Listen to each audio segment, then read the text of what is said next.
Okay, so now we're moving on to section 1.3 called function notation. And this lesson is really not difficult, but sometimes this particular type of notation gets people confused or tricks people or messes people up. So I want us to talk about it and talk about how it's read and then talk about how you can evaluate functions that are written with this notation so that you have a basic idea of what's going on in that function. So first of all, functions are named using a letter and then some value. Typically, you'll see the statement f. Let me put a pen right here. F and then some parentheses and an x equals, and then there's the rest of your function. This just means that the thing that you're dealing with is a function. And this f and x portion of it is read as f of x. So f of x equals, and then whatever your function actually is, whatever's happening to that. And all that means is that there's going to be an x on the right side of that, on this side. And that x is a function of whatever the output is, or the output that you get is a function of whatever that x was that was put into it. So when you see that written like that, it's not meant to be anything crazy. It's just a way of denoting that something is actually a function, and that's read as f of x. So if you see that and somebody asks you to evaluate a function, so that's what this first part's going to be about, evaluating functions. So evaluating them just means to substitute a value in place of the variable. So you're going to take the variable out and you're going to sub a value in to that spot. So just basic substitution. Typically, and they give you a little note of this, using parentheses around what you're subbing in can help you, because sometimes, especially if you have a negative or something that has more than one part to it, you can have some issues with things working out correctly. So if you'll get in the habit of when you do that substitution, you put parentheses around what you're doing, then you're going to have a situation where you'll always get a correct answer. So highlight or circle that, use parentheses around your input to make sure you get correct results. So I'm going to show you how this works. This is exactly like doing evaluation of an algebraic expression, but now it's just going to be written with a different notation. So what will happen if they ask you to evaluate a function is they'll give you a main function. So here's the function they ask us to use. And they want us to evaluate it in these 4 ways. So we have 4 different examples here. We're going to evaluate it 4 different times using what's in the parentheses here. So if you notice in the original function, f of x was equal to this. Well, now we're going to find f of 2. So we're going to take the x out of the original, and we're going to put 2 in its place. So that's going to look like this. F of 2, if f of x was 2x minus 5, f of 2 will be 2 times 2 minus 5. So notice I just took the x out and replaced it with a 2, just like they did in their parentheses. We had an x in parentheses, now we have a 2. We had an x in the original function, now we have a 2. And then we're going to actually do the work on that to work it out. You can type it in your calculator like that if you want to. You can do it in your head. Does not matter to me. I'm not going to be one of those folks that's like, I can't believe you used a calculator for that. Do whatever makes you get to the right answer. That's what's important to me. But 2 times 2 is 4. 4 minus 5 gives me negative 1. So this function evaluated at 2 is equal to negative 1. We're going to do the same thing for b. Same exact function. So if the function was 2x minus 5, and I'm evaluating it at negative 1, I'm going to do 2, and I'm not going to put x anymore. I'm going to put negative 1 minus 5.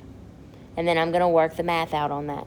So f at negative 1 would be equal to 2 times negative 1 is negative 2. Negative 2 minus 5, negative 7.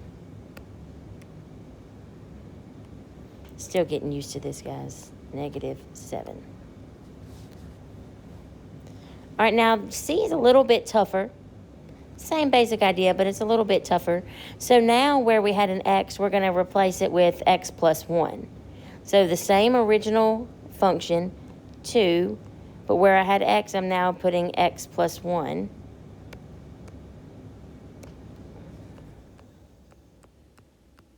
Minus 5. So again, the only thing that we're changing is we're taking that x and we're putting in its place whatever was inside of those parentheses. Just making sure that we're understanding where those numbers are coming from. So now if I want to evaluate this, I'm going to have to do a little bit more work. So I have to do distributive property to start with, because to simplify this portion, I have to distribute that 2. So 2 times x is 2x. 2 times 1 is 2. Now I can get rid of the parentheses, and I'll bring down my minus 5. And now to finish it, I can combine the 2 minus 5, 2x minus 3. That would be the evaluated function. You might be saying, well, it still has an x in it. Yeah, it does, but that's it evaluated at x plus 1. All right, look at D. Now we're going to sub in negative x where the x was.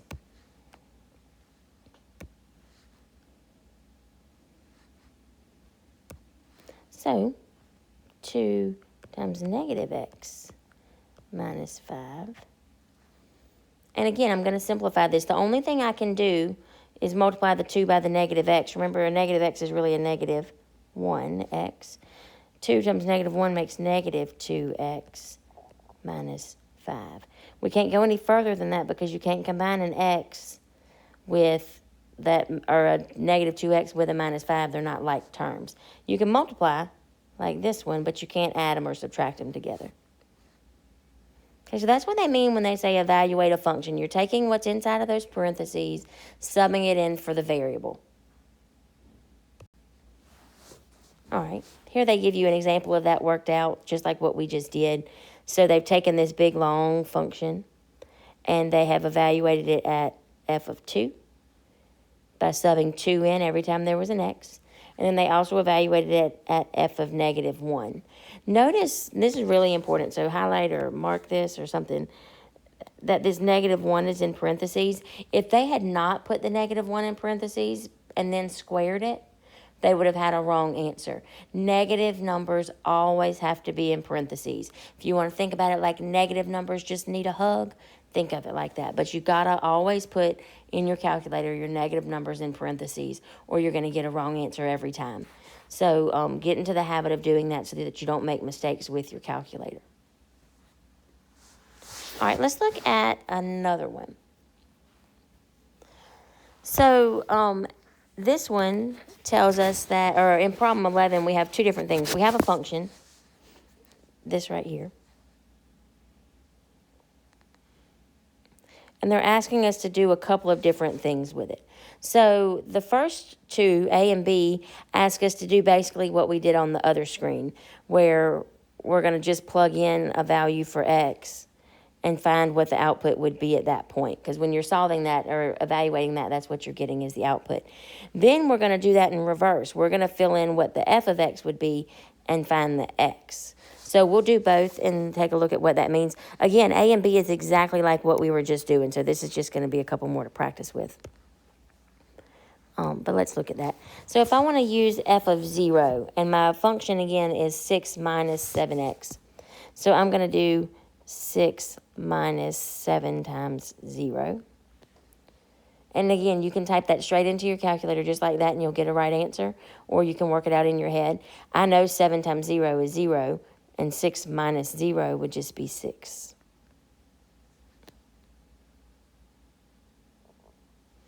All right, take a look at B. Again, our function is 6 minus 7x. So I'm going to do 6 minus 7. And where x was, I'm going to put x minus 7. And then we're going to simplify this. So I'm going to start out by distributing my 7. Negative 7x. Negative 7 times negative 7 becomes positive 49. Bring down the 6. And then we can combine the 6 and the 49. So negative 7x and positive 55.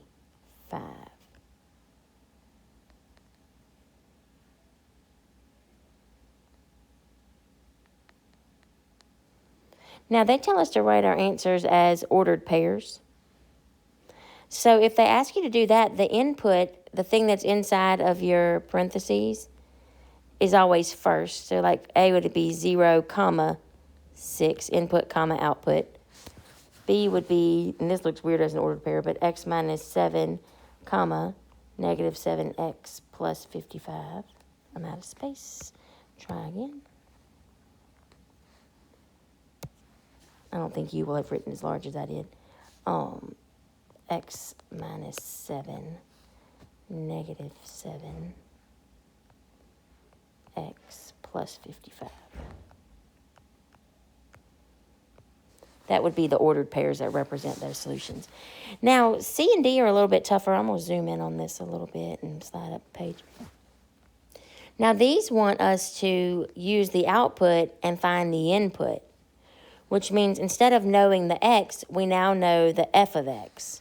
So if this was the original function, f of x equals 6 minus 7x, and remember, I got that from up here. Then I'm going to replace the f of x part. I'm going to be replacing this part with 7. So 7 equals 6 minus 7x. And now we have an equation, so we're going to split the world and solve the equation. And so I would normally tell you to move your letters to your left and your numbers to the right, but since there's no letters on the left already, we'll just leave the 7x there. To move a positive 6, we can subtract 6 to get rid of it. And we're left with negative 7x and 1. And then you divide by negative 7. And so x is negative 1/7. So if you're going to write this as an ordered pair, your x has to come first, negative 1/7, comma, your output or your f of x, 7. That would be our solution.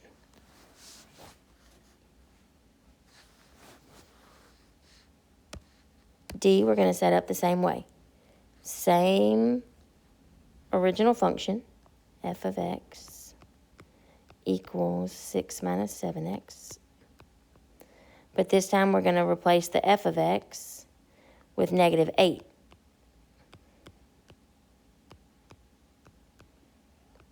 Split the world and solve it. So if I'm going to solve this, 6 minus 6 becomes 0. Negative 8 minus 6 becomes negative 14. Still have negative 7x. Divide by negative 7.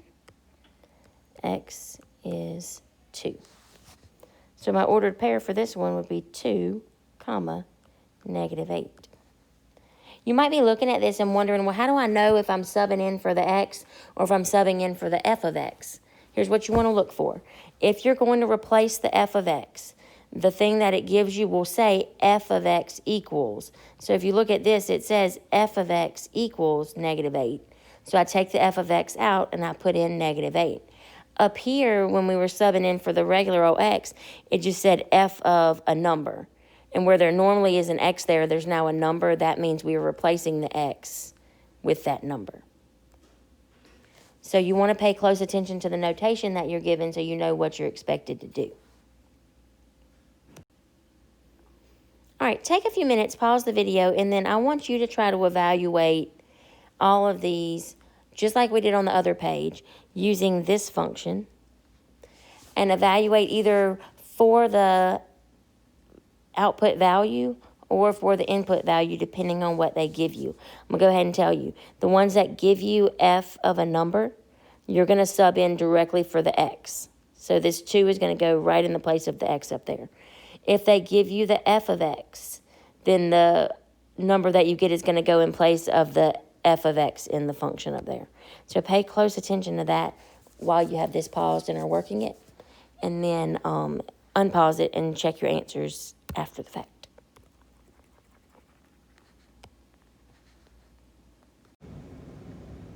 Okay, so let's see if you were correct in what you did.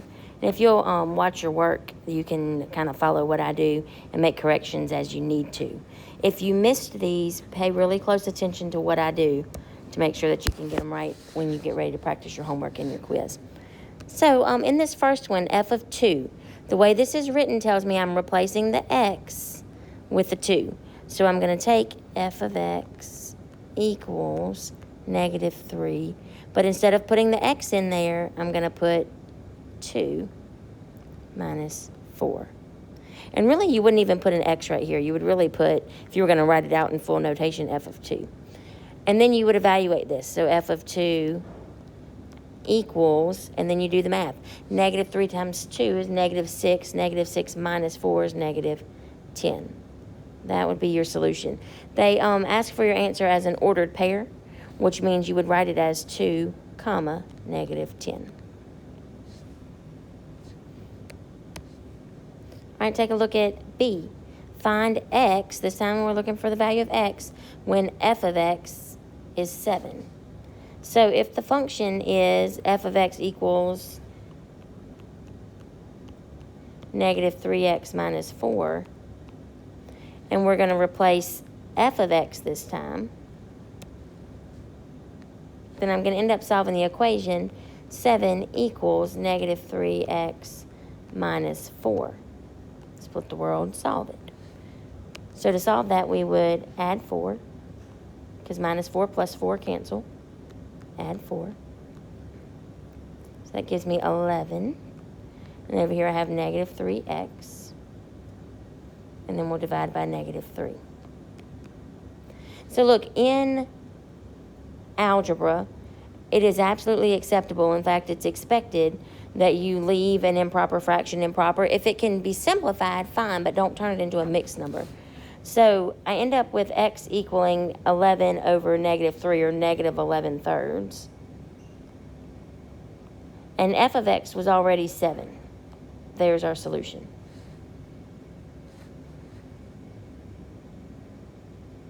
All right, let's take a look at C. C is another one that had us sub straight in for x with negative 3. So if my function, f of negative 3, equals, and again, the function was negative 3x minus 4. So negative 3 times negative 3 minus 4. And so I'm going to just simplify that. Negative 3 times negative 3 is positive 9. 9 minus 4 is 5. So f at negative 3 is equal to 5. That means my solution is negative 3, comma, 5.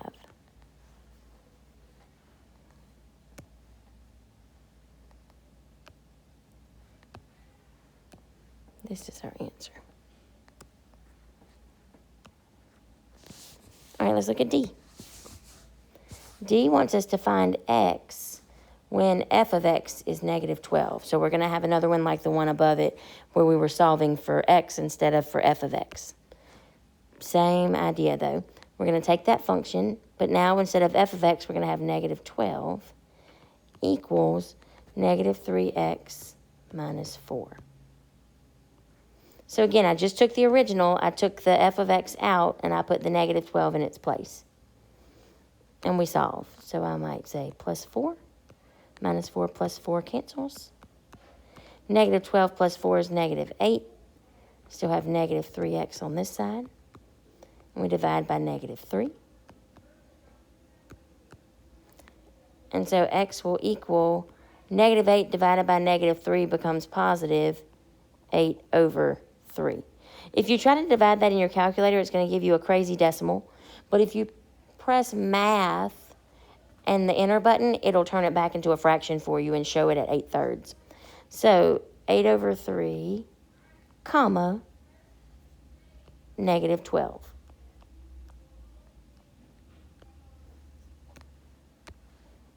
There's our solution. Oop, I wasn't trying to do that. Oop, just kidding. I don't know what I just did. Quit. I was trying to erase this, and I did something crazy.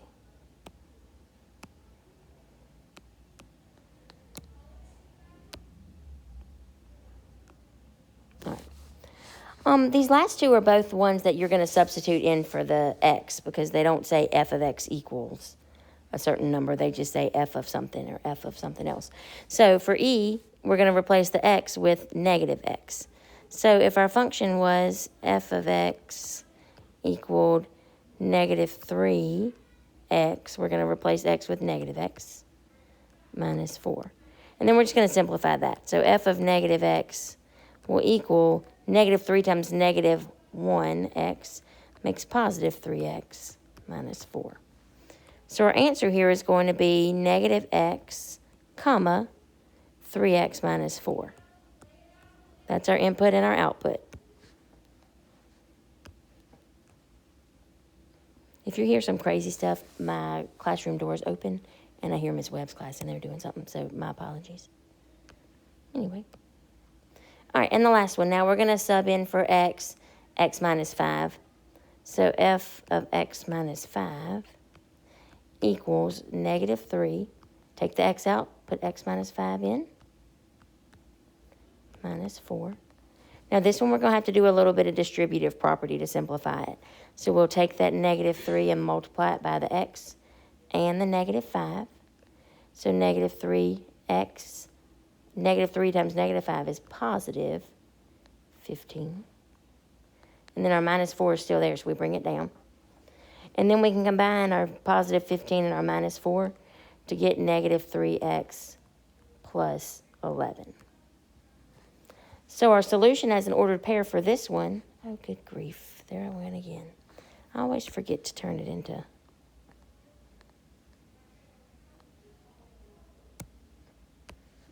the little mover thing. So our ordered pair for this one should have been x minus 5, comma, negative 3x plus 11. Input, output.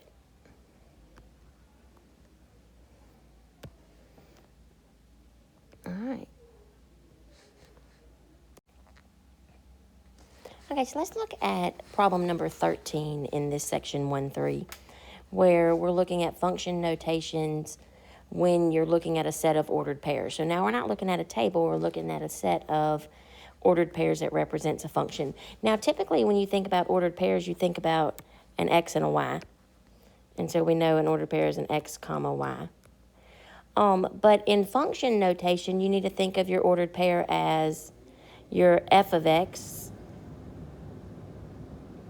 or your x, comma, your f of x. Now, let me say this, and I don't think I said this on the earlier in the video, but x is always going to be in the same position. F of x takes the place of the y, but that could be f of x, it could be g of x, it could be h of x. Basically, you can put any letter right here. They typically start with f, and then if they've used f of x and they want to refer to something else, they'll use g. And if they've used f and g and they want to refer to something else, they'll use h, and so on. So there are different kinds of things that you might see there, but anything written in that notation with a letter and then a parenthesis and x in the inside is representing a function. So x, y, and x, comma, f of x is the same thing. So when they ask you here to determine g of 1 and all you're given is this set of ordered pairs, you don't really have something that you can plug one into in an equation. You don't have a table you can look at, but you do have an ordered pair. Remember, the 1 is in the position of x. So you're going to look for an ordered pair with a 1 in the x position. So x has to be the first thing in the ordered pair. Looking at your ordered pairs, this one right here has a 1 in that position of x, which means g of x is equal to 3, the second part of it. Now b asks you to do the other. It asks you to find x when you know that g of x is negative 5. Well, if you look over there in your ordered pairs, g of x, remember, is going to be in the same position as the y. So look at the y values of your ordered pairs and find the one that has a negative 5. So 1, comma 3 is not it, 5, comma 2 is not, 8, comma 3, 6, comma negative 5. There's my negative 5 in the y position. So the x in that ordered pair is 6. So if you see one that's written like that, you're just going to be using the ordered pairs to find what matches with it. The tricky part of it is making sure you remember that the thing inside the parentheses is always going to represent the x, and the thing that is g of x or f of x or h of x all together is always going to represent your y. So let's just make sure we keep that part straight. All right, let's look at this next example, problem 14. It says the function v of n listed in the table below gives the value of v, or the value v of an investment in thousands of dollars after n months. So they want us to do just like we did in the lesson from a couple lessons back, where we're going to describe this function based on what's given to us in this table. So A says, identify the input quantity and the variable, including units. Remember, your input is the same thing as your x value.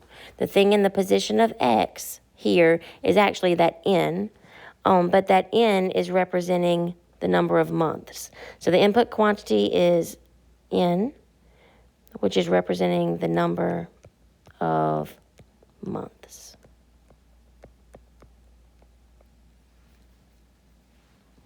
The output, remember, is the thing that is in the y position, or in this situation, the v of n position. So v of n is representing the value of the investment in thousands of dollars. So v of n is value of the investment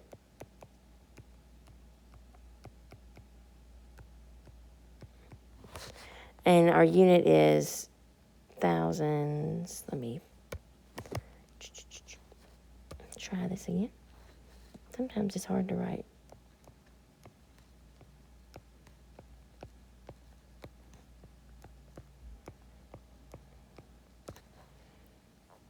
All right, that's the end of that one.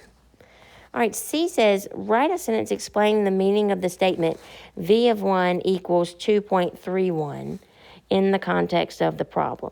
So if you remember the other couple lessons back, might be the other day for you, might not, when we talked about things in the context of the problem, we talked about that means to use the numbers and use the units that were associated with it to explain what that means. So V of 1 equals 231 means we're going to explain this portion of the table.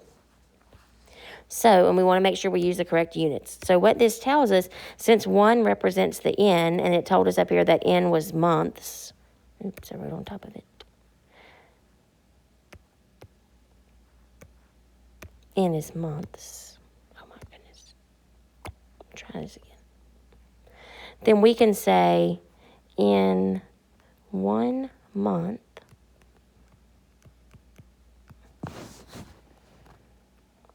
the investment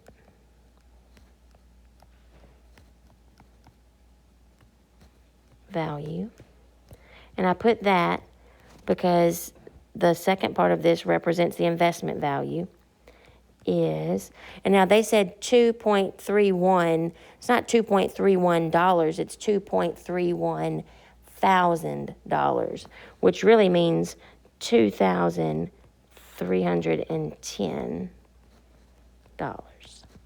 2.31 thousand would be $2,310. If you put 2.31 thousand and wrote the word thousand, that would also be okay. All right. Let's see about D. It says determine V of 3 and write a sentence explaining its meaning. Well, the table tells us V of 3. We can find that right here. And so our sentence is going to be very similar because we need this to still be in the context of the problem. So we'll be able to say, let me change colors so nothing runs together. In 1 month, oh, not 1, just kidding, 3. In 3 months, the investment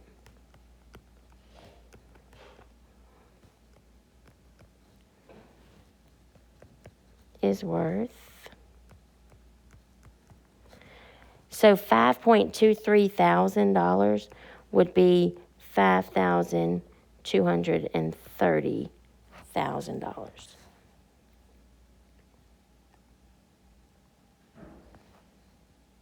I apologize that this is not the most beautifully written thing. It's a learning curve here. And then the last one, determine n when V of n is 3.02. So remember, v of n is the y part. So v of n 3.02. Let's do this in red. 3.02. So n would equal 2. Because that's the value of the n in that same position. So n is equal to 2. So we could say, oops, I keep